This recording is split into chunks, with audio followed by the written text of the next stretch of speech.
Great. Well, hello, everyone. We'll go ahead and just get started. Welcome to NAI Presents Embodied Infrastructure Disabled Immersive Nonfiction.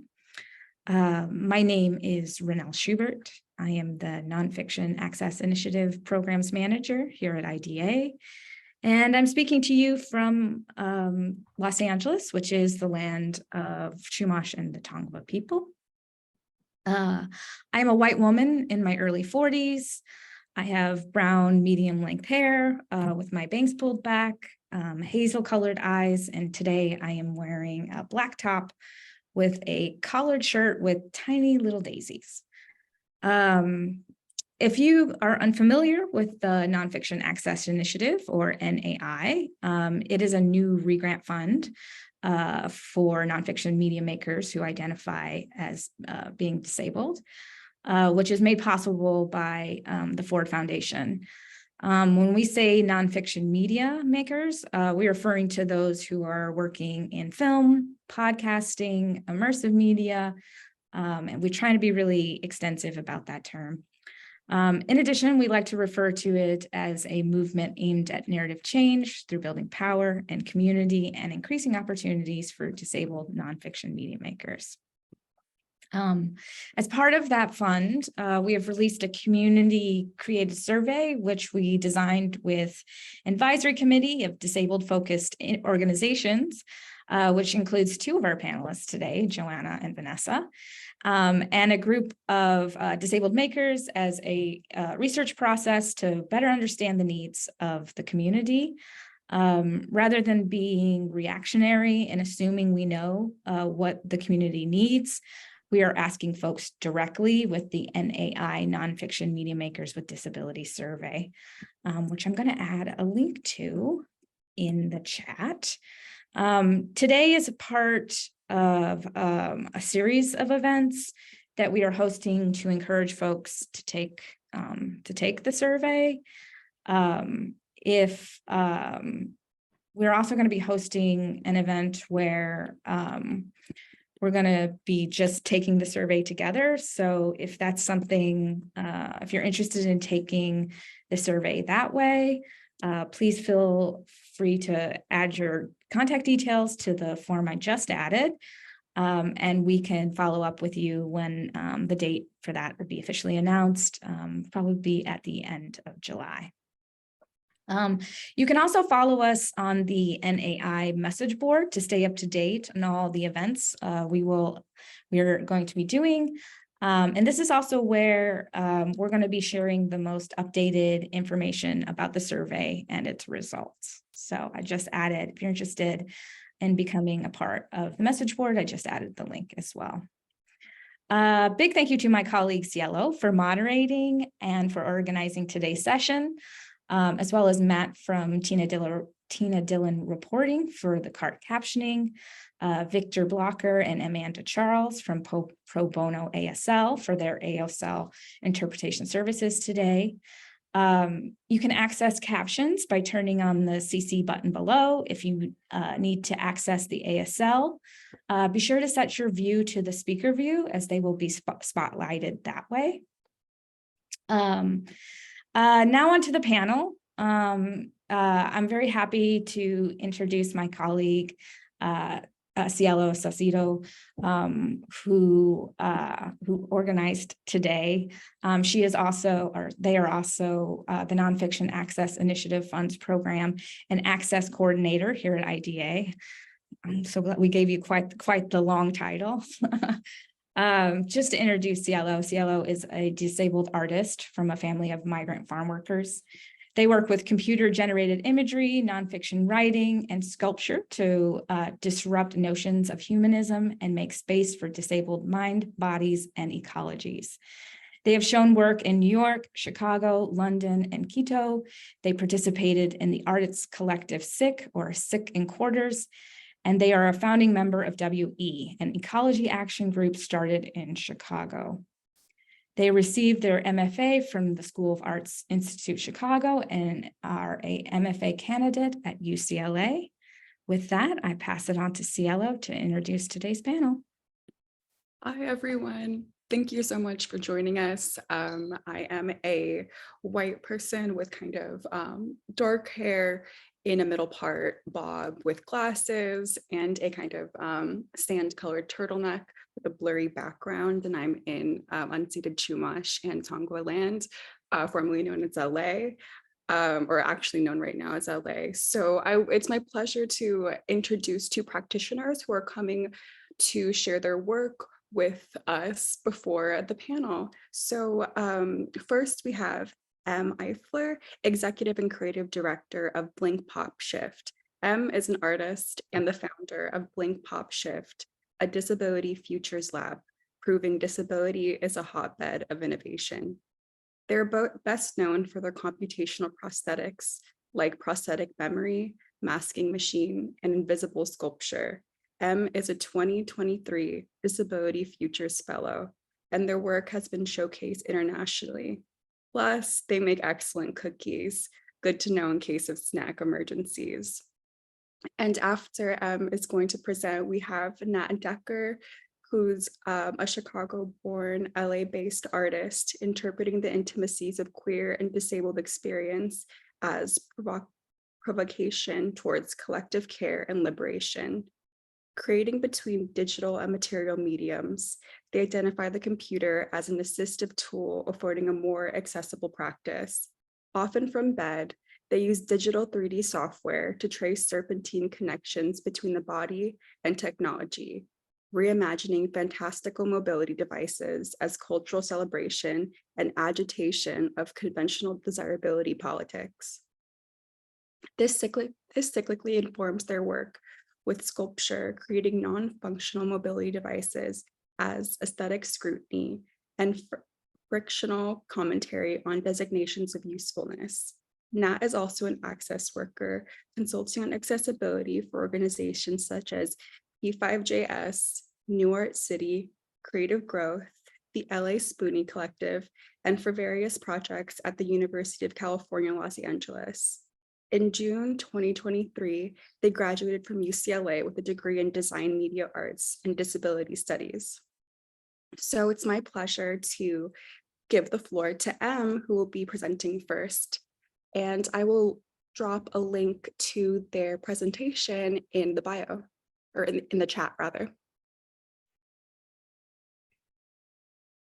Hello. Okay. You are seeing my screen. Excellent. Hi, I'm Em. I live in San Francisco, Ohlone territory. I use they, them pronouns. I am white and Jewish, but mostly just pink colored. I have short, floofy hair, and I'm wearing clothes that I made that are orange and kind of wild, and I like them. They make me happy. So on the link is the site that I'm going to use.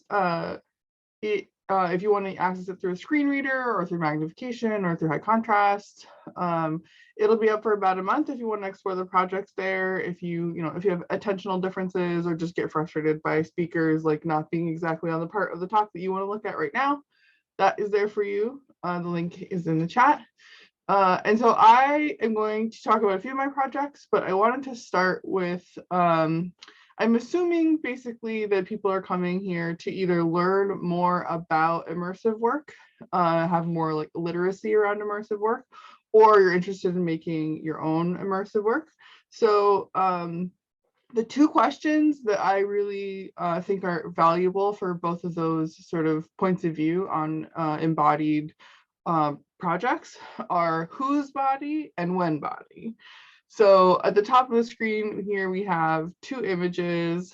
One says who body with three circles, say creator, witness, and witness and creator. So these are sort of the three sort of categories. Whose body was involved in either the making or experiencing of the project that you're looking at?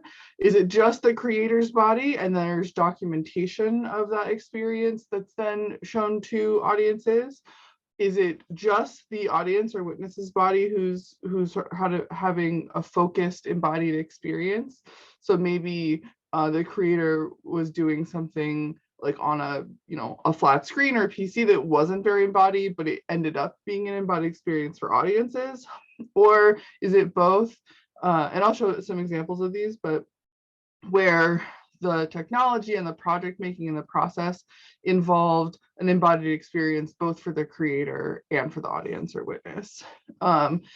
This isn't a judgment on which of these things is good or what you should aim for, but that these are the three categories that I really see popping up in a lot of immersive work, and they come with very different sort of aesthetic outcomes and embodied like feeling for people.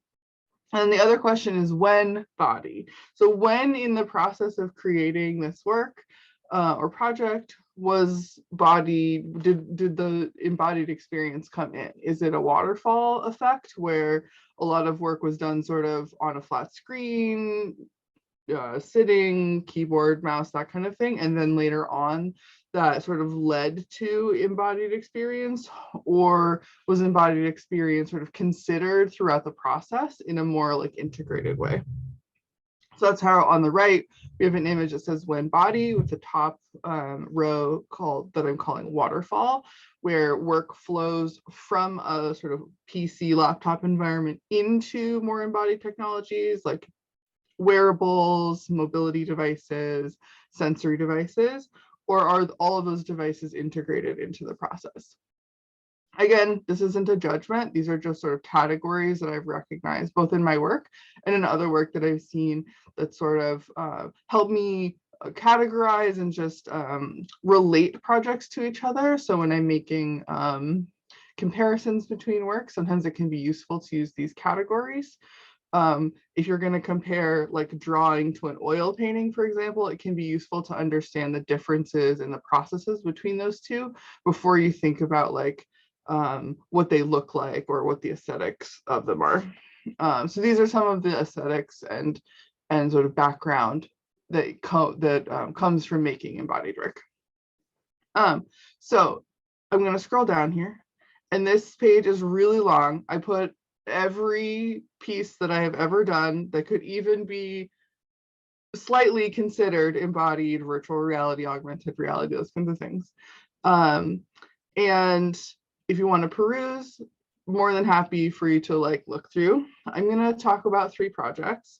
But first I want to give just like a little bit of a timeline here. So I started working in embodied media as a researcher. So I developed some of the first spherical cameras.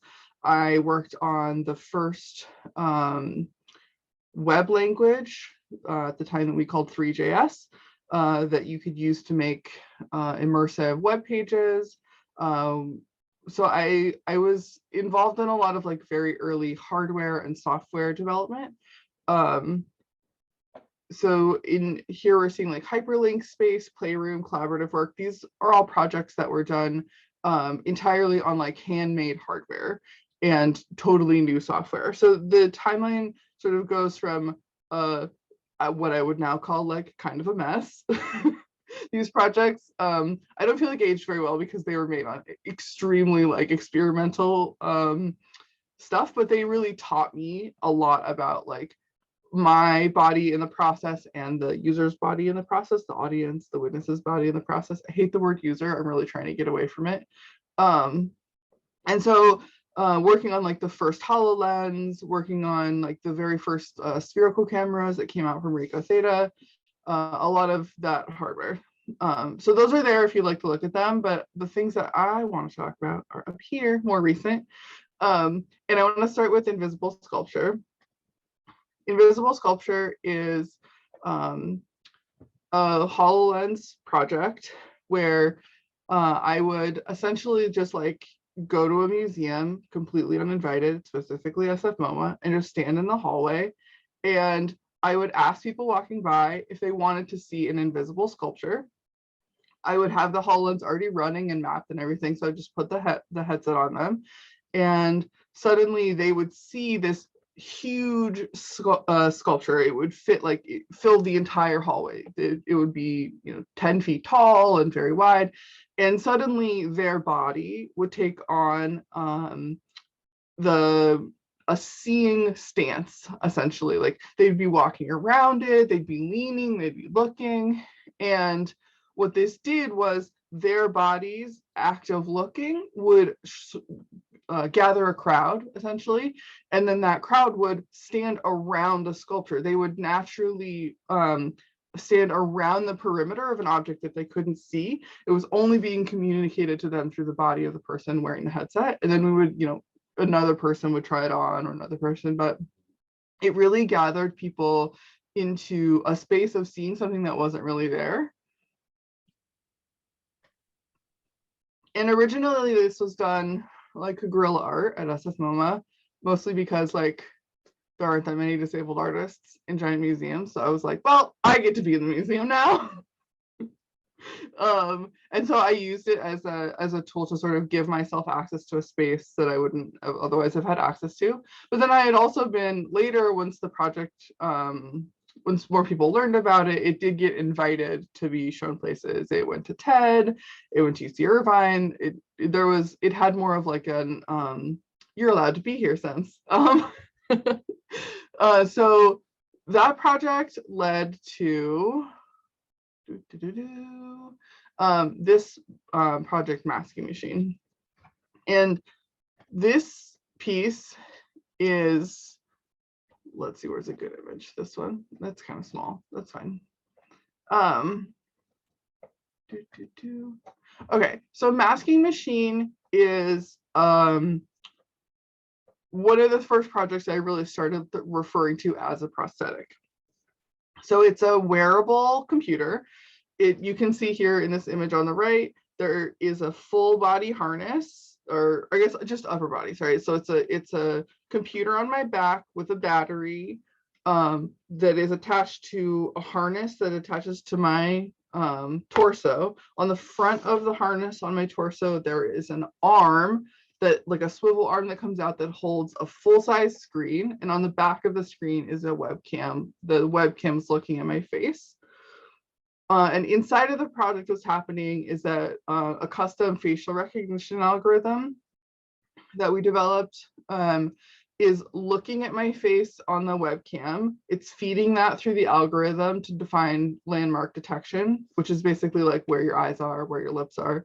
And then using those landmarks, we're overlaying like false makeup, images, pictures, textiles, like all these different kinds of like other forms of my own work.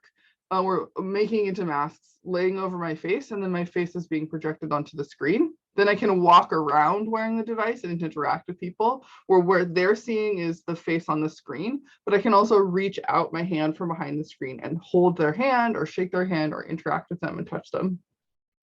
And there were two main goals here. The prosthetic goal was to give me, an autistic person, simulated eye contact with other people. I really, really don't like eye contact, but I don't mind looking at a camera. So I'm looking at a camera, but the other participants are looking at my eyes. And so it sort of breaks this very uncomfortable like social expectation for me. And it presents me in a way that changes the relationship between like my embodied experience and the audience's embodied experience. This is an example of a project where both the creator and the audience are having an embodied experience, but it's a waterfall project where most of the work was done on, you know, like just working on flat screens, and then it was sort of dumped into this harness to create the performance. And the other goal was to collapse the experience of seeing people filtered online, where you look on Instagram and you see like all these beautiful filters that people use. They make images like they're so rich and inviting, have high contrast, like the makeup is beautiful. To collapse that experience with the physical experience of interacting with someone in a physical space where you can touch them, you can, you know, you hearing their unaugmented voice. So combining the two of those, I think we've all had the experience of like being social experience of being online is very different than in person. It can be much more tense or fraught. There can be like jumping to conclusions much quicker. So it was interesting to me to combine those two experiences while also giving myself the prosthetic of simulated eye contact. And then, okay, I have 5 more minutes. I'm going to give a content warning. The next images I'm going to show are illustrations of nudity. So the images that I did in the This Will Take Time residency are all drawn in the HoloLens. So using some custom software that allowed me to use my hand to draw in space in front of the sensors in the HoloLens, I was able to make sculptural drawings. So each of these images is 3-dimensional, but what you're seeing is essentially like a photograph of a 3-dimensional virtual object. And the one I really want to show is called Climb into Bed. Again, nudity. So this is a self-portrait that I created, a drawing of myself in the bed that I slept in during the arts residency, documented with the camera on the HoloLens. So the movement you're seeing here is my physical movement. I'm walking, I'm moving, I'm climbing into the bed. And this was an interesting experiment for me to simulate the results of body modifications that I have and previously have been considering for a long time. I've decided not to do them, but top surgery has been a very interesting a thing in our culture, queer culture lately. And as a disabled person, I don't really feel like I have access to it. The healing process from top surgery would be a nightmare with my disability. So I was sort of giving myself the space to see my own body with those modifications, and then climb literally into bed. So this is me getting into bed, feeling the sheets, trying to caress a virtual body, interacting with this mirror reflection of my body or an idealized reflection of my body, and trying to touch and lay down next to and really feel into this person. And one of the other pieces made during that residency, if I can find it, it is not, nope, I didn't put it. Oh, here it is, sorry, I'm just wrong. The other versions of this embodied sort of 3-dimensional drawing were these pieces, which you can't see because it's too small, where I'm augmenting this space through movement. So the first piece we saw was sort of like you're seeing from my point of view, the augmented space, and we're sort of joining into the space. And now here we're seeing it from the other point of view. So this is from a fixed point of view where my body is moving through the space and using that movement to do the augmentation, as opposed to having done the augmentation before and then sort of experiencing it as a piece itself. So just exploring these two kinds of movement, these two kinds of augmentation, and the relationship between sort of fixed and in motion augmentation of a space. And again, if you want to see any of these, they'll be on the site. I know I'm jumping around kind of fast. And so I'm going to go back up here to my images. So in the sort of in the long history for me at this point, I've been working in virtual and augmented embodied experiences for over 10 years now. So in my history and experiencing, I've learned, like, if it's just my body, if it's just the creator's body having an experience and the witness is not having an embodied experience, like we just saw with the videos where you're seeing a documentation of embodied experience, often what people experience is, I'm saying the word experience a lot, great, is like this sort of pull, this sort of mirror of what the creator's body had experienced. So there is embodied experience for the witness, but it is more of a sort of a mirroring, whereas they don't have their own agency to like move within the space. Whereas in invisible sculpture, we saw that the creator's not really having that much of an embodied experience. I'm literally just holding a device and helping people put it on. But the witness, their body becomes the piece, like their embodied experience becomes the thing that activates the space and it draws in other people's bodies. So that's a different kind of embodied experience. And then when witness and creator are both having the embodied experience, like in Masking Machine, where it's this very complex like interplay between how you feel, how I feel, and how the technology is enabling this new kind of like dual experience. And all three of those have like, they're very important. They have different aesthetic preferences, but each of them can be used when you're talking about like making embodied work. So yeah, that was my talk. Thank you very much. Thank you, that was amazing. I loved the one body specifically. I'm really interested in getting into kind of like the waterfall versus the integrated later on. Yeah, so next we have Nat Decker. So Nat, you have the floor.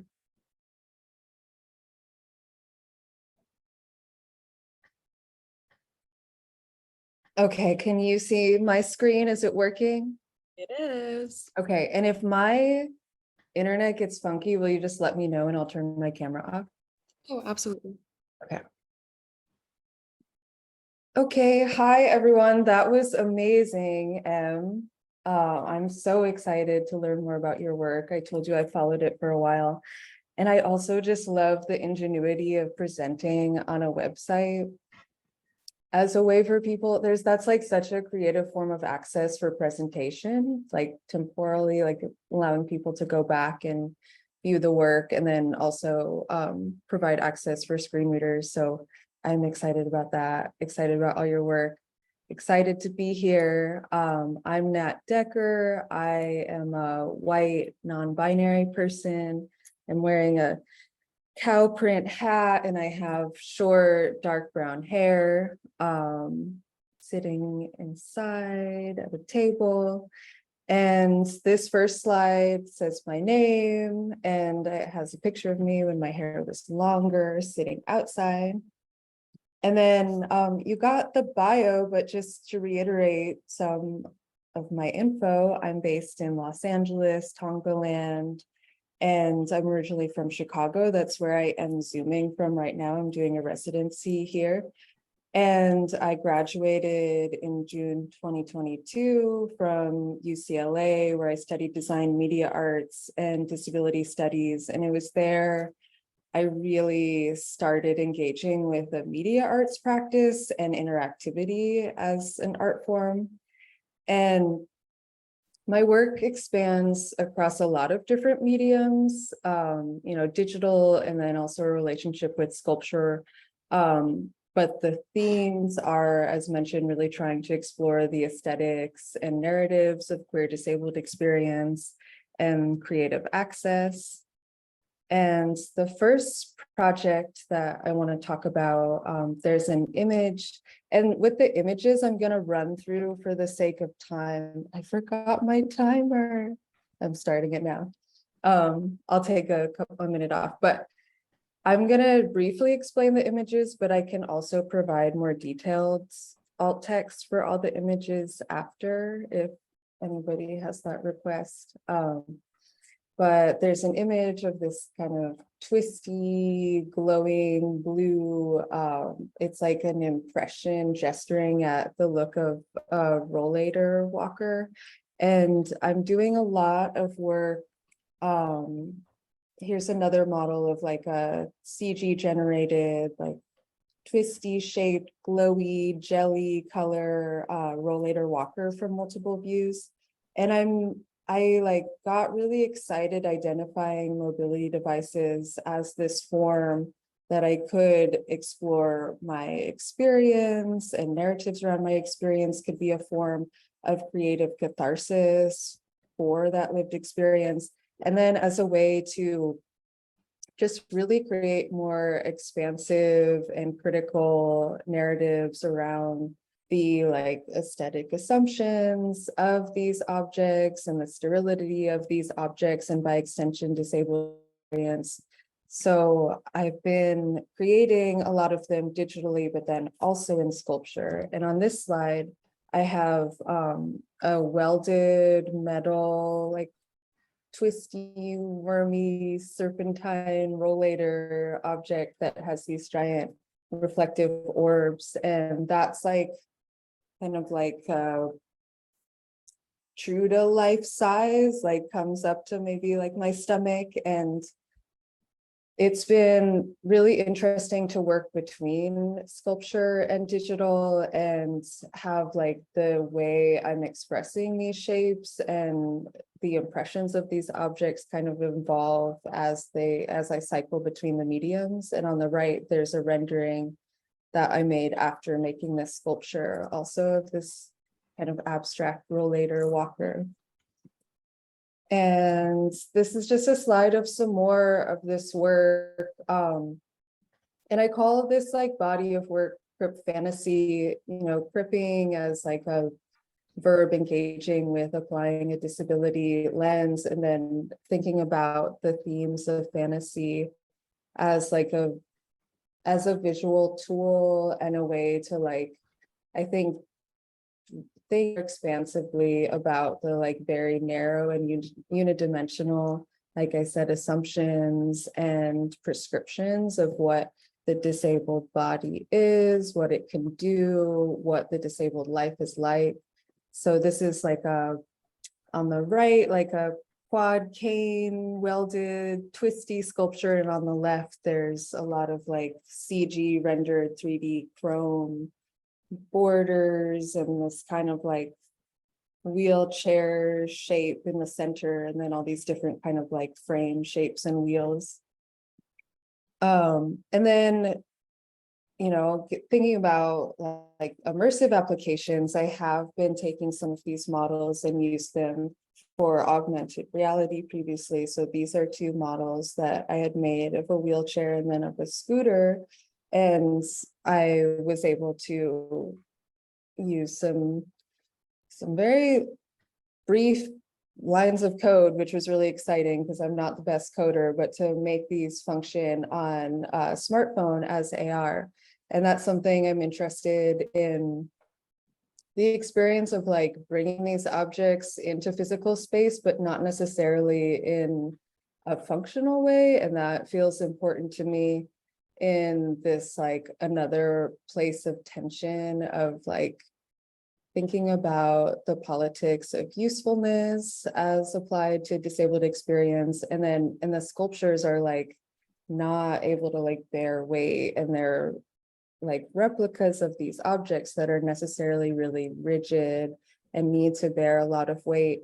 And there's this thing that happens a lot when I'm making these, and especially, when I was making them digitally, where people are like, oh, you need to find a way to make these as like functional objects and like as a way to fit into this market as well. And that's something I've been like just trying to like meet friction with and resist the idea of like it fitting into a market, it being an aesthetic solution and that being the end, where it's more so about changing attitudes around our relationship with these objects and by extension disabled lives.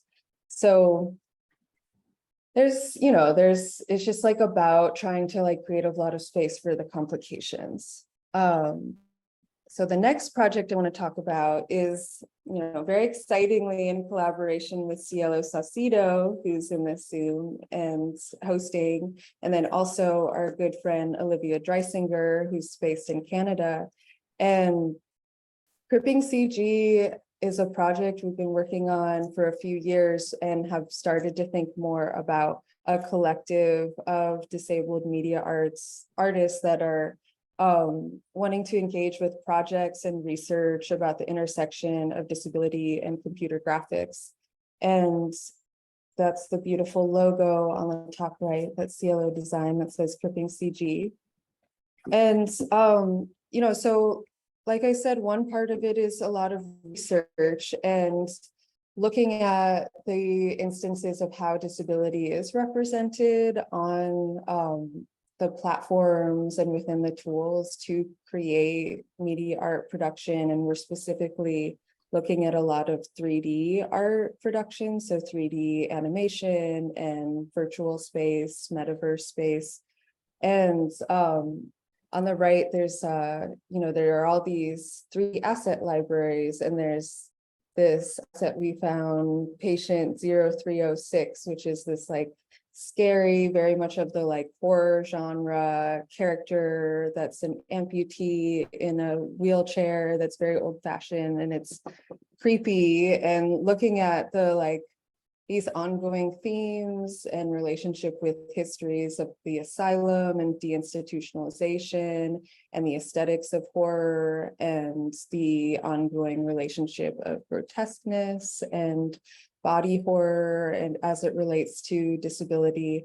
And then also just really interested in the ways that, you know, there's these kind of like problematic representations, and then also this absence of disability representation, these tools and within this medium, but then also researching and looking at the ways that disabled creators have been able to, you know, continue this history and lineage of disability hacking. And I have this kind of cheeky picture on the top left that's like these avatar characters, and it's like me being pushed in a shopping cart was like one of these presets, and it was the closest they like way me and like my friend could represent like her pushing me in my wheelchair. And just like researching the ways that, yeah, disabled media artists are like finding a way and like generating work within the space and, you know, doing a lot of hacking. And Cielo and I wrote a paper about the project that I just want to throw in here. And a big part of the project, and this paper outlines, is creating our own archive library of assets, including motion capture of disabled people, custom avatars, objects, and trying to just create this tool and resource for other disabled media artists, and as a way to expand, you know, disability and cripping media arts in general and archival practices. So that paper exists on the internet and says more about that. And then this image is like a mock-up just of, you know, our idea of what this asset library could look like. And it's, you know, modeling off of these libraries that already exist of these assets that people use for immersive media projects, but looking a lot at like forms of consent and like terms of service and how we like can kind of like grip that process of sharing data as well, and of like data collection and exchange to have like a lot of self-authorship and agency and consent. These are just some pictures, you know, on the left is just photogrammetry image of me with a rollator, and then on the right is this like abstract twisty body that I had applied motion capture of me walking with my rollator. So just some examples. And then this next slide is, we had a disabled friend of ours local in LA perform what she titled a schizophrenic dance, and we captured that with motion capture equipment and then applied to this kind of abstract avatar that is like kind of dripping like clear glass, and the body is made of these orbs. And so just like some of the creative potential and like projects I've been engaging with as an extension of this cripping CG collective, but I'm excited to really continue the project and continue growing the collaborations.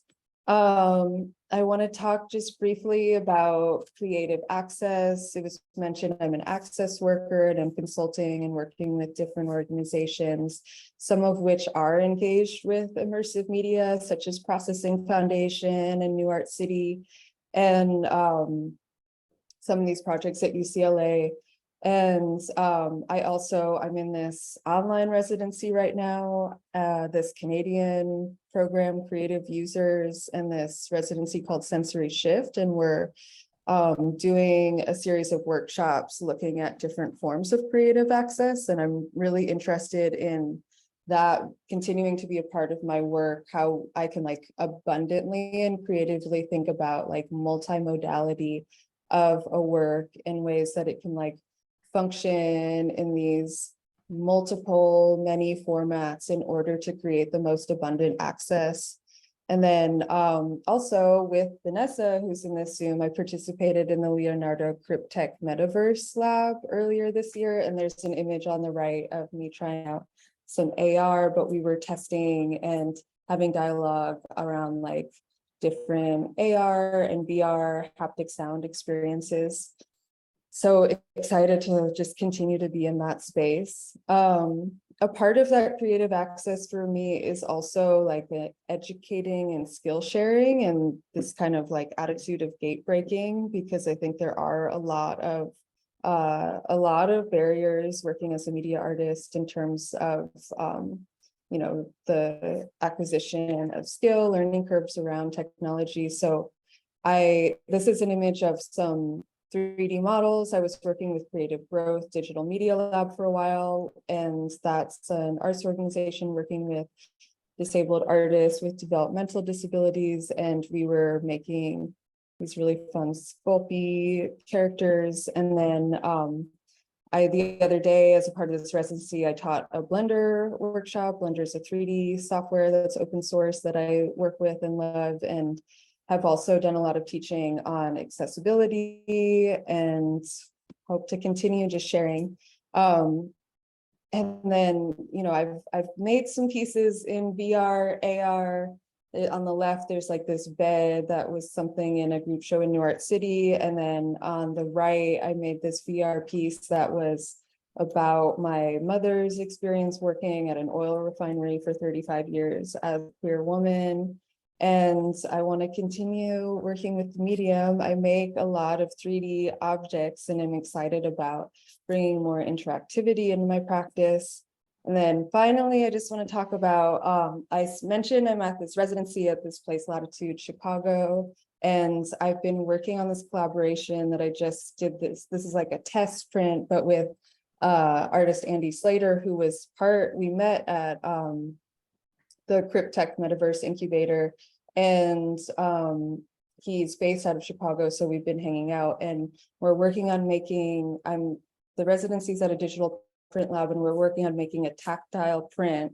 So there's all these different textured gel mediums and layers in order to create a tactile print. And then we're also generating a lot of ideas about more expansive immersive media like touch and like sensors to interact with sound. And he's a sound artist. And then maybe projections and light, but just like this abundance of the modalities again to create a really immersive piece, like from the idea of just like a basic 2D print. So thank you. I'm gonna stop. I think I might have gone a little over, but that's me. I really appreciate being here, and I'm excited for this discussion and just so excited to be in this space of disability and immersive media too. But thank you. Amazing. Thanks, Nat. I don't know. I'm a big lifelong fan of your work, so it's wonderful to see it in this context. So next, I'd like to introduce 3 panelists who will be joining our practitioners in conversation. The first being Joanna Wright, Research Fellow and Documentarian with the MIT Open Documentary Lab and Co-Creation Studio. Joanna Wright is a Welsh documentary artist and researcher. She's a current research fellow at MIT Open Documentary Lab, Co-Creation Studio, where she co-convenes the Access and Disability Innovation Working Group, and is an advisory committee member of the Nonfiction Access Initiative research. We're lucky to have them. Next, we have joining us Sultan Sharif, Chief Investigator, the Quasar Lab, transmedia artist turned media scientist with a specialization in social impact and design. He holds a BA from the University of Michigan, an MS in comparative media from MIT, and is a PhD candidate in media arts and practice at USC. His directorial debut feature film, The All Stand, premiered at Sundance Film Festival, and he has since produced 2 additional feature films, 2 documentaries, and a TV program. In 2018, he founded the Quasar Lab at MIT, an institutional hacking research lab that uses disruptive community organizing as a strategy for futurist design. Sharif is currently an XRTS fellow at ASU Herberger's Institute and is the event designer for the MIT XR Hackathon and is now leading the program design for the new haptics lab at the ASU New and Emerging Media Program at the ASU California Center. Last, the NAI welcomes Vanessa Chang, Director of Programs, Leonardo ISAST. As a curator, writer, and educator, Vanessa Chang builds communities and conversations about art, technology, and human bodies. She is Director of Programs at Leonardo ISAST and holds a PhD in Modern Thought and Literature from Stanford University. She taught in Visual and Critical Studies at California College of Arts and curated Recoding Cripped Tech at Soma Arts Cultural Center. Intersections at the Leonardo Convening at Fort Mason Center for the Arts, and Artobots. She has appeared on NPR's On the Media and State of the Art, and her curatorial work has been profiled in such venues as Art in America and KQED Arts. Her writing has been published in Wired, Slate, Noema, Los Angeles Review of Books, Journal of Visual Culture and Animation, an interdisciplinary journal, among other venues. So so it's wonderful to have you all here. So let me just change my view so I can see everyone more comfortably.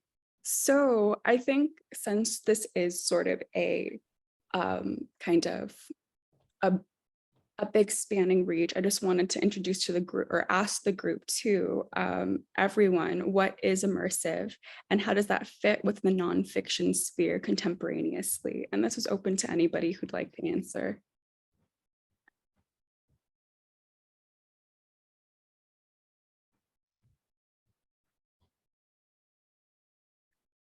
All right, I'll jump in. Hi, everyone. Sultan Sharif here, African-American male, wearing a purple collared shirt and a beige Kango hat. So for me, one thing I always say is I work a lot in virtual reality. And so a lot of people think immersive and they immediately go sort of thinking headsets or thinking, something that you're putting over your eyes. And I always push back against that and say, anytime you're creating a space that shifts presence, you're creating an immersive environment. That could be with sound, that could be with smell, that could be with visuals. It could even be with sort of the tone or context of the environment that you're in. So if we think about something like safe spaces, right? Like if you're working to make sure that a space is safe, even if it's just through the way you introduce a space, you're also creating an immersive environment, in my opinion. And so a lot of times I think we sort of jump too far ahead. I think Em mentioned something about this definition of like waterfall planning, which I really liked, where there's this idea that you start everything on a computer or PC or maybe like in a 2D spectrum, and then it flows down after that. And so a lot of times I like to think of immersion, thinking about like sort of what is the headspace or the internal space you would occupy if you were in that immersive environment, and then working backwards from there. So if I want to feel safe in a space, if I want to feel calm or tranquil, or pick your descriptive term, how can I move backwards from that place where I want people to arrive, and then figure out what tools and techniques can be used to get them there, without being sort of biased towards something that's purely visual or purely auditory, et cetera. So for me, that's kind of how I think of immersion. No, that's wonderful, because I think it also opens up maybe the question that accessibility, I guess maybe the application of accessibility could also be like an immersion tactic, because it's kind of translating these experiences into these like like crystallizing them out. Does anybody else want to offer another kind of definition to themselves of immersive to the group? I mean, I'm Vanessa here, and I'm a light-skinned woman with dark hair wearing a black top against a gray background that says Leonardo Cripped Incubator on the top. I'd like to maybe extend it into a more conceptual or kind of theoretical thinking about the term, which is really about the extension of reality around human embodiment. you know. So I think when we're thinking, I mean, M's work and Nat's work both demonstrated this really beautifully, right? When we're thinking about the spectrum of immersive media, it can be about this encounter of and depiction of lived space, you know, that's traditionally caught in cameras with digital imprints of that space that are otherwise ephemeral if not viewed through that lens. They could be entirely immersive, right? That kind of erase the world that we experience all the time.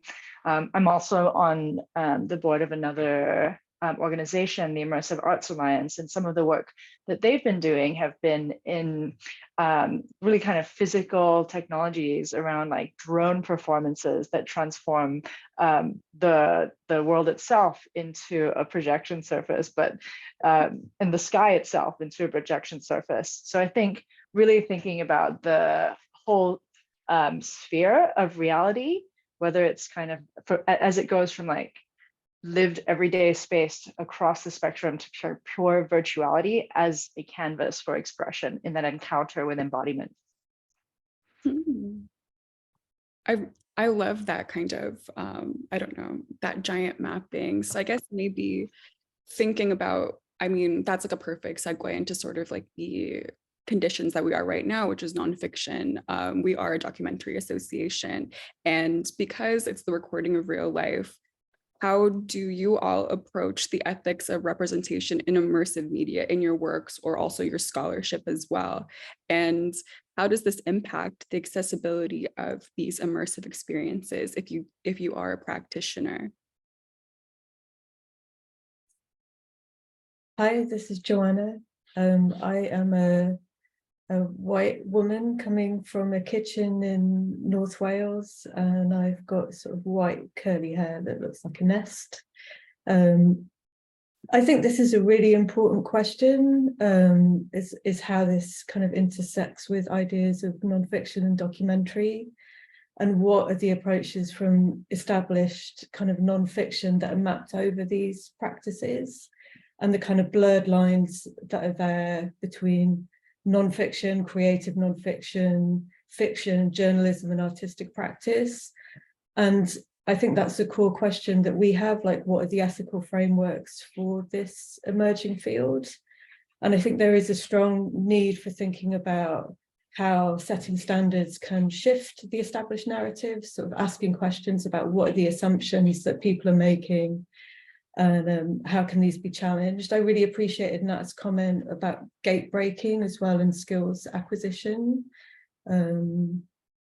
Yeah. Mm-hmm.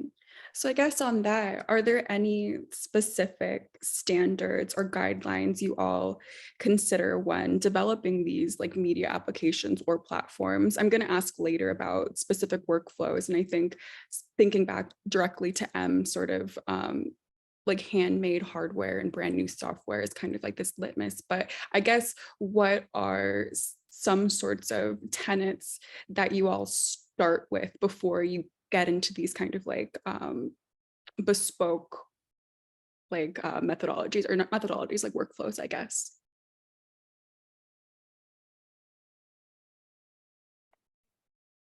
I can talk about my approach, which is basically I do it to myself a lot and figure out if it sucks. Yeah. Like I made Amnesia Diaries, which was immersive recording of my own life using spherical cameras for like over a year every day. And from that, I learned like, how do you get consent for recording an environment when you can't, when there's no backstage? How do you like, how do you position cameras when some information is private and some isn't? Like, that's my approach to everything, is basically just do it to myself until I've learned enough about it that I feel like I can ask someone else like the right questions about it in order to have them also like consensually participate in something that they might not like fully understand the implications of. Yeah, yeah, amazing. I mean, it's yourself first. I have two hands raised. I didn't see who was first, so Sultan, do you want to go first?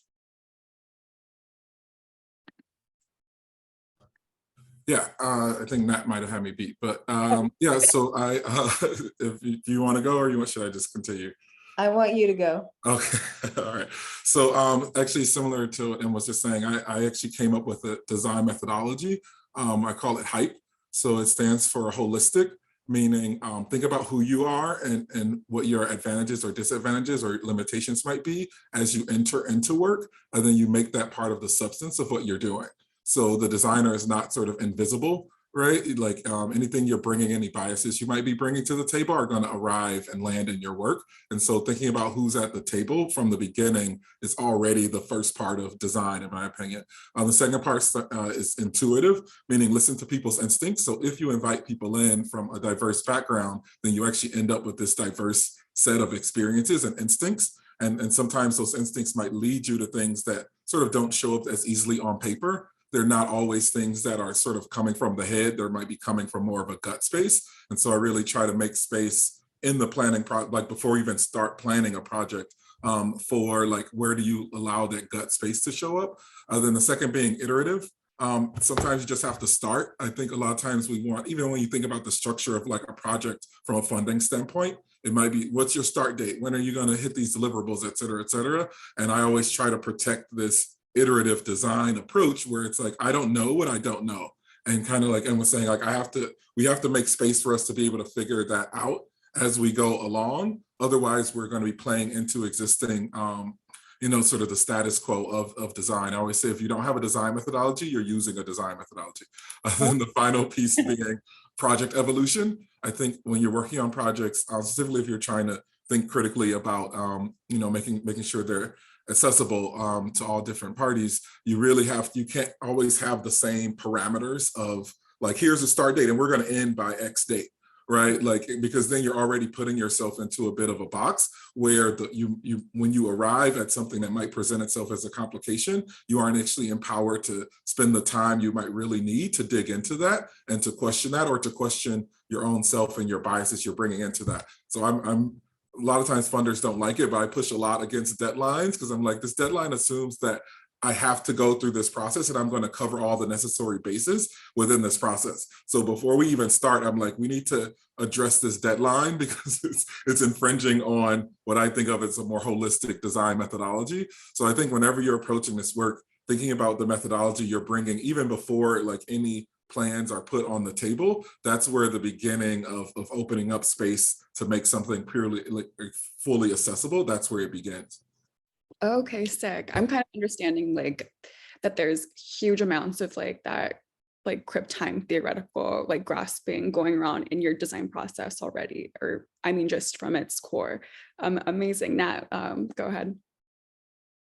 Well, I loved all that. And I think I'm always pushing for more slowness as this like very important agitation of the like hyper capitalism of the tech world. And so I'm excited you said that. And then also I agree, and what I raised my hand to say was I will try things myself too, but then if there's a budget, I try and always make sure now, and part of a practice, that there's a budget for bringing other people in and other perspectives in, and just creating, and if there's not a budget, then maybe it's just like, having a community. And I feel really grateful for the generosity of the like disabled community I have. And there's so much like, just like cross-pollinating happening and so much conversation. So that feels like collaboration just feels so central to the work. And then I think it's just like always like the thinking about the question before, like always keeping it as like an ethical question that we're working with this medium. And I think that's like the ethics of it are why I'm interested too in mediums like VR. Like, of course, they're like,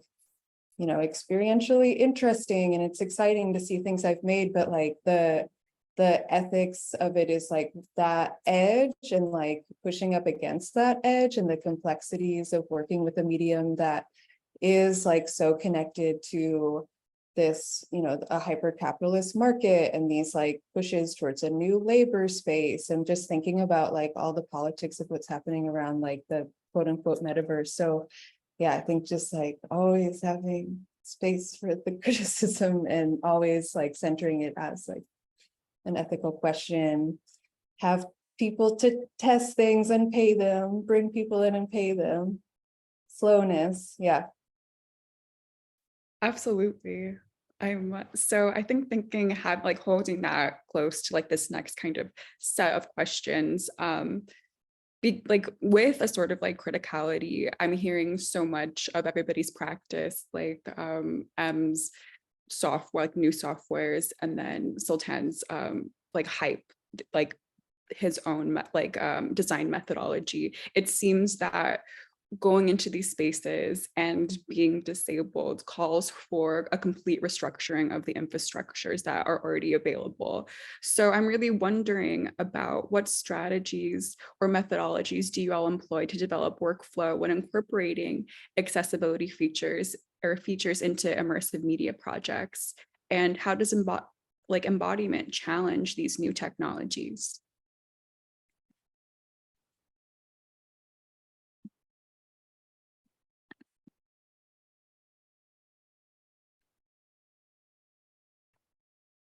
I mean, I think in a broader sense, Vanessa here, in the broader sense, this is kind of echoing what Nat and have said as well.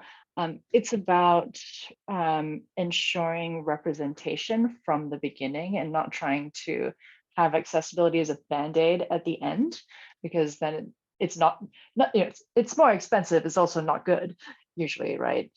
So having as much cross-disability representation in the infrastructure of the project development itself, I think is really a big part of that. Not having the user testing be at the end either is really kind of crucial. Also, depending on what I think the nature of the workflow is this an artist, like a disabled artist who's doing much of the technical and creative work themselves, or is it a collaboration with someone or an organization that doesn't have community representation?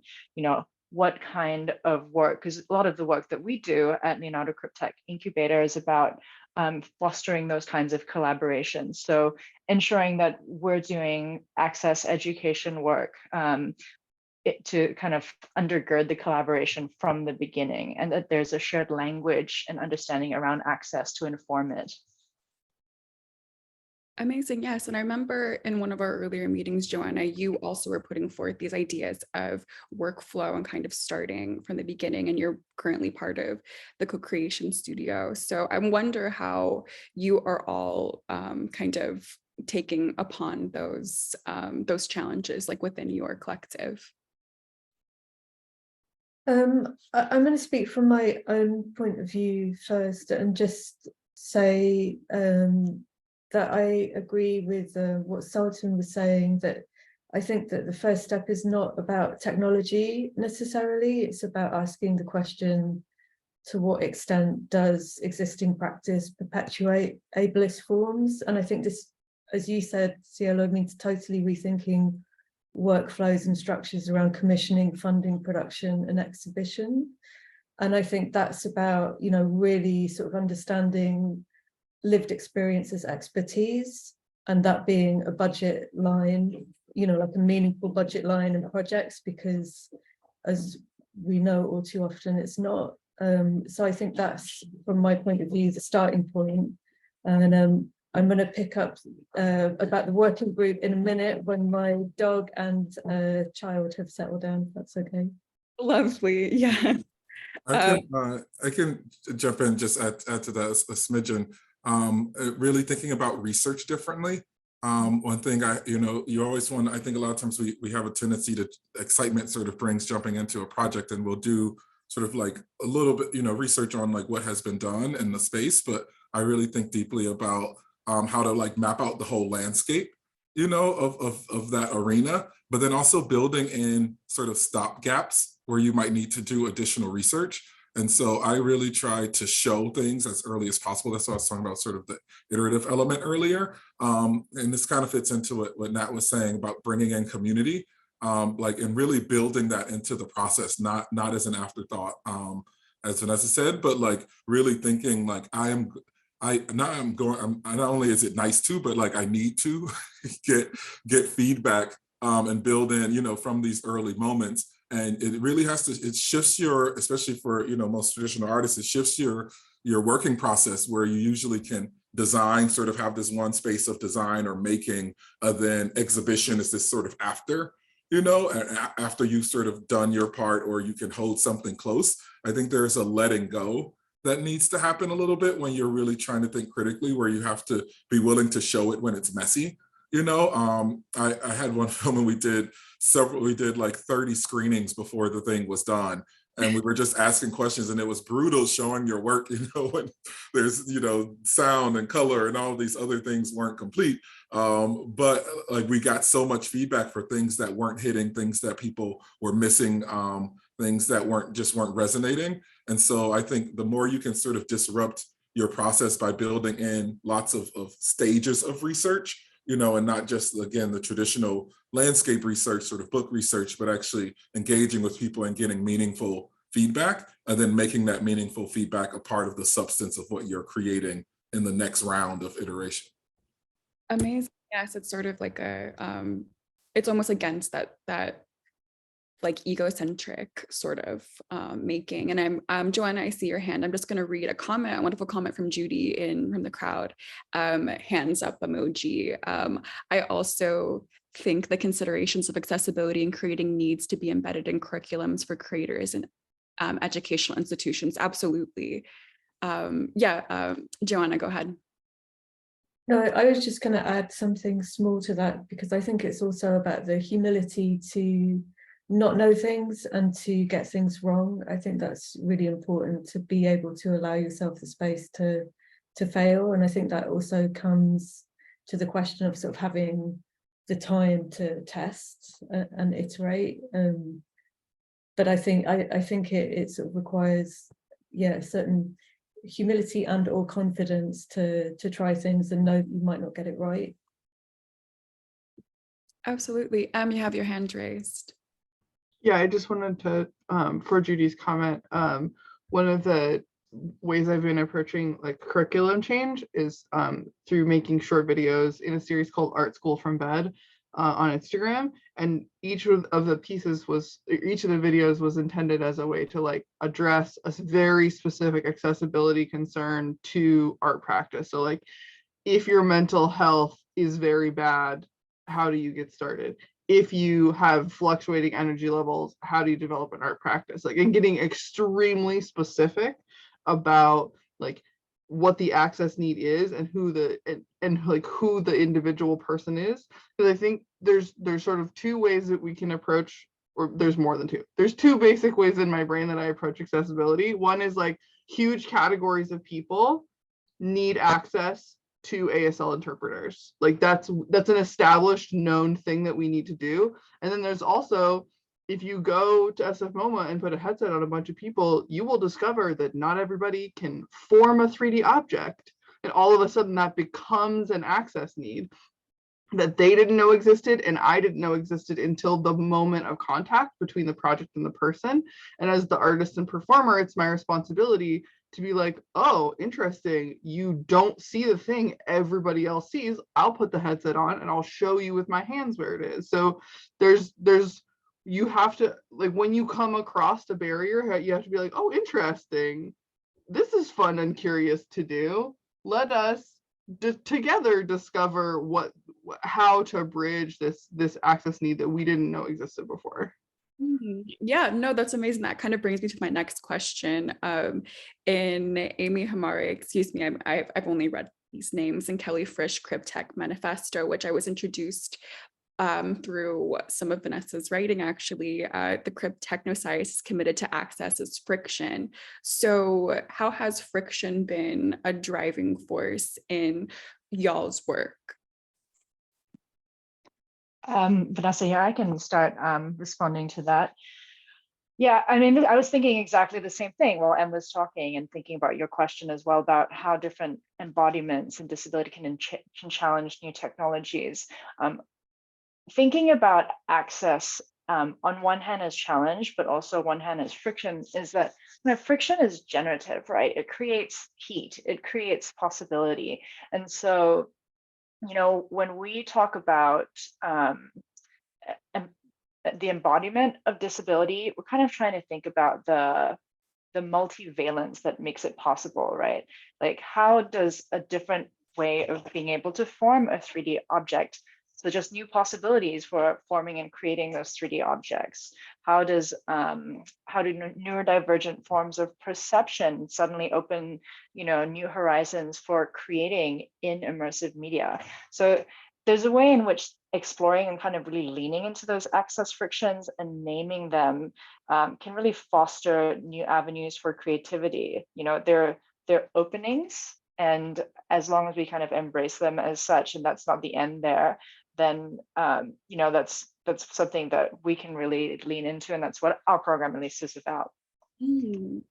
I love that as opening, and it kind of leads me again to my next sort of set of questions as we kind of round this out. After at around 10:20, we'll be opening up for Q&A for those who would like to ask some questions. I really want to think about that opening as kind of a space for collaboration, and I'm thinking specifically Joanna and Nat, who work in collaboration in their work. Yes, and I also want to plug a little bit Joanna's amazing documentary and immersive resource list. So Joanna, please tell me about your collaborative practice. Okay, well, because time is limited, I'm going to talk about the work of the working group at Open Documentary Lab and Co-Creation Studio.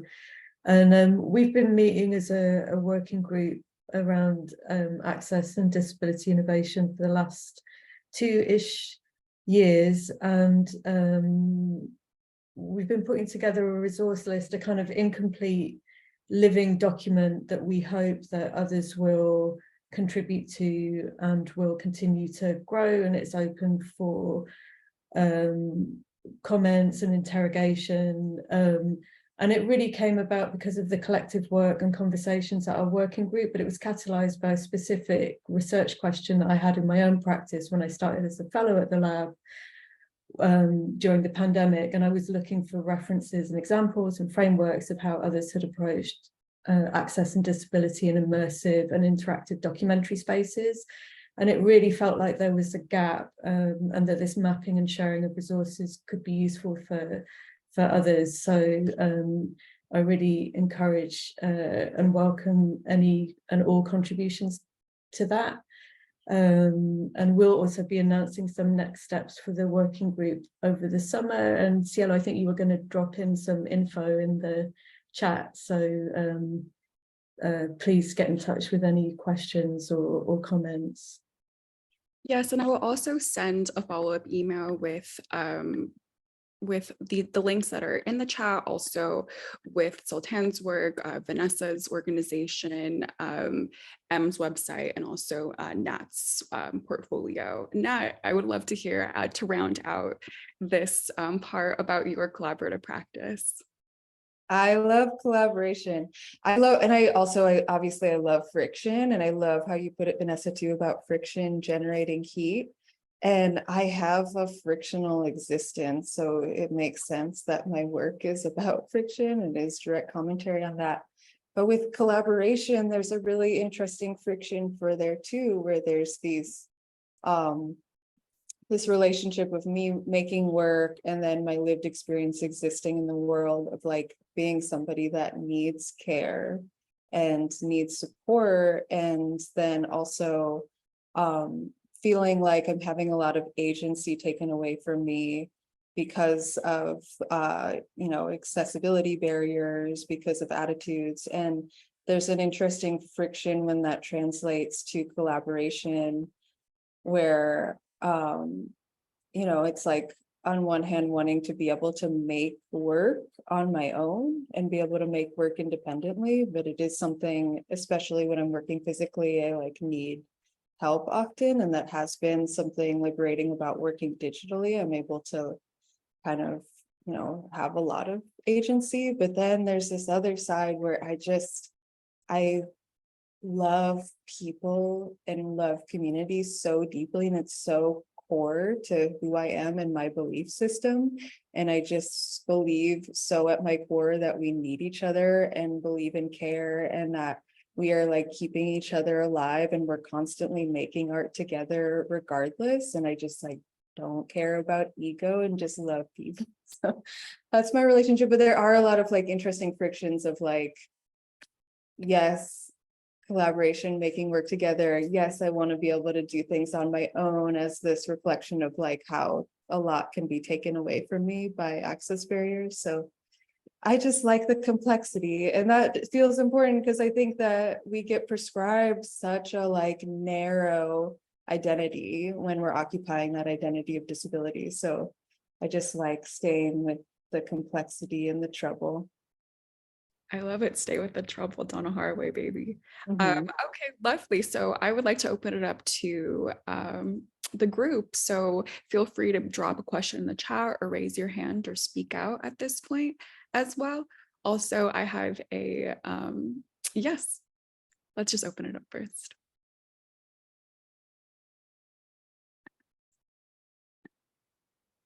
I mean, maybe to start us off while everybody thinks a little bit, I have kind of a selfish question. Are there any kind of exciting pieces of tech or methodology you all are kind of applying to new projects that you can share? I just think that's something that I'm super curious about everybody's practice. Yeah, I'm currently combining a set of 5 custom AI algorithms to make a synthetic copy of myself. I had an interaction with a museum when I had on a very bad chronic illness day, and I could not speak to them, and they had to talk to me in the video call while I chatted back to them. And I decided, oh, I can just make a video call version of myself. So it talks like me, it looks like me, it has a years-long database of my personal data that it can respond to questions from. And eventually it will be able to generate images based on my like huge database of images that I've made, and all of it's open source. And we only train in-house, so I don't use cloud resources. Like, we're not training on Amazon or something. I train on the computers in my home, which does turn my basement into a sauna every winter. So yeah, that's it's called Synthetic Self. It's a project that's supported by the Ford and Mellon Foundations, and it will premiere at the Ford's Disability Futures Fellowship in, I guess, 2025. In the summer. Yeah. Had no idea that was you. Someone literally was talking to me about this yesterday. That's me. Yes, that's literally you. Literally yesterday in a studio visit I had with someone, they're just like, oh yeah, there's something called like a synthetic self. And I was just like, oh, okay, I've never heard of it. Yeah. Thank you. That's fine. Wow, so cool. Yeah, One thing that, oh, sorry. No, I was just gonna add one. I'm working with ASU, and we're developing a haptics lab.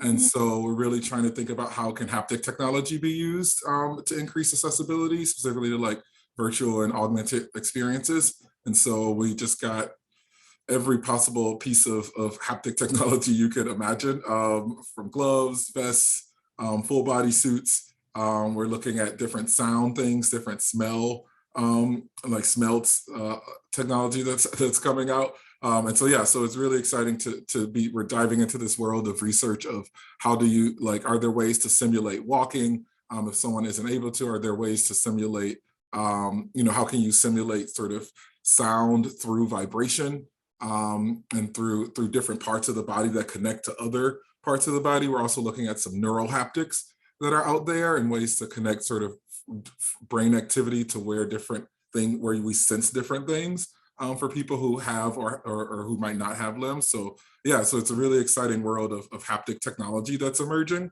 that might be creating some new opportunities in the next couple of years. Sultan, have you used the tongue? It adheres to the surface of your tongue, and you can experience like haptics. It's so fun. You should try. I saw someone make one at MIT that simulated chewing, and but I haven't seen this tongue one. I'm going to look it up though. Put it on my list. Oh my goodness. So have you all had much, I mean, I'm very new to immersive. I think for my thesis, for my MFA, I'm going to do a VR, and I want to make it as accessible as possible. What sort of haptics have you all experienced that felt the best? Like, what gave you the most kind of embodied experience?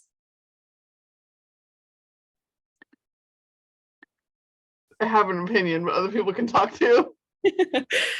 The thing that makes VR the most effective, in my opinion, is not the specific haptic that you use, but it is the way that you introduce people into the environment. So if, for example, you want to use like, you want people to have like an overview effect, which is like when astronauts go into space and they see the planet for the first time, they have this overwhelming sense of like space and time. You can induce that into people using VR if you start with no VR at all, with like breathing exercises and sort of like embodiment exercises that actually put them in the right mindset. And then you introduce VR to that. Like pairing the experiences together is way more effective than just giving someone a headset, because they're not, you have to sort of like change the mental setting that a person's in before you give them the tool, in my opinion. Wow, yes. One experience, this isn't sort of technology-based haptics, but we actually incorporated like live performers that would actually walk with people in this VR experience. So there was like hand holding where they would guide someone, and then you got hugged at a few different moments based on your comfort level. We had people, they put you in a, like you get a lanyard that shows your comfort level with being touched or not touched, etc. And then, yeah, and so it was a really unique approach, because it was all, the whole thing was about human connection and like sort of being, and you're in someone else's body in the experience. And so for me, that's been an amazing one, because thinking about how we as just people, we have such, like our body, there's so much communicated with like holding a hand, you know, and there's this, even if it's a stranger, I mean, in the experience, the person holding your hand is your twin sister of the body that you're in. But I saw so many amazing experiences where people would come out in tears, you know, because they had felt such a connection to this person that they were touching, even though the person walking with them and holding their hand was a different person than who they were seeing. It was just it was a crazy experiment, but it worked really well. Whoa. Oh, okay, so we have a question from Erica in the group. As an artist working in technologies and exploring disability, I feel I am in a constant negotiation between the potentials of tech and the curative aspects of tech. Wow. Also, the panel, does the panel have the same experience? If so, how are they negotiating it? What a question.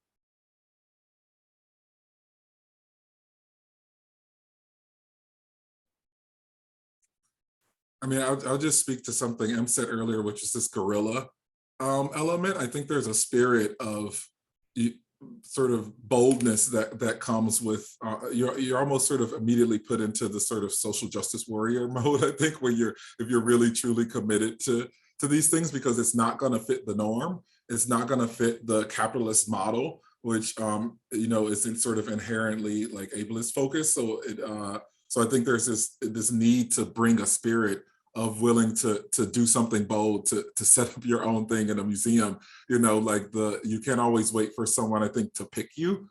You know, if you want an experience to exist in the world, sometimes you have to like make it and then just get it out there. Then sometimes the picking comes after, you know, and so yeah. So that's my thought is, I think we need more sort of guerrilla approaches and in the design aspect. Absolutely. I think, I don't know. I think so much about the cripping CG project now. Oh, you had your hand up. Yes. Okay. Go for it. I do. No, do you want to say something? No, nothing. I think I mean, Nat and our collaborators on this, and we think so much about kind of not wanting to erase like disability, like thinking as tech as completely curative, like erasing disability. So Nat, go for it. No, I just love that question so much. And that's some of the complexity I'm interested in. And I've thought a lot about like, and like people have literally like sent to me or shown like the exoskeletons for like assisted with walking. And it's just, there's all these ethics around funding disbursement and this type of technology that can be assistive, but there's more money goes to the curative medical model of disability, and the problematics of that are like endlessly fascinating to me. And thinking about, like, I was thinking about how I've never experienced haptics as as an accessibility feature, but I've just thought about it, talked about it, read about it a lot. And it's like, there's these issues of like institutional access, technological access. And like, I don't necessarily have like the ongoing like academic affiliation to have access to some of these tools. And that's like something I think we need to keep, you know, just staying grounded in the like the access barriers around this technology and this space. But that's why I like your answer of guerrilla tactics too, of taking it a little bit out of the institution and hacking a bit. But yeah, it's like I saw a performance the other day, or I missed the performance, and then I hung out with the people because I was late, because cripped time. But they were affiliated with Rush Hospital here in Chicago, and it's like so often for the art projects, you have to collaborate and be in the space with the like curative funding structure. And it's like sometimes you need to take the money, and I'm curious about working around that, but it's like I'm fascinated. I love that question. Yes, and I see both Joanna and Em have hands up. I don't know who got first, but I think. okay, go for it, Em. I do not consider tech curative. So for example, like my mom is diabetic and has the cyborg pump situation, but that doesn't make her not diabetic. And it also comes with all of its own annoyances and disabling effects. I'm sure she could tell you a million stories about that. So tech does not cure anything really in my experience. It enables you to do different things and also comes with its own downsides. So they can be fun, they can be experimental, you can try out different ones, like maybe they work for you, maybe they don't, but they don't really cure anything. Not a universe. This is my opinion, obviously. Absolutely, Joanna.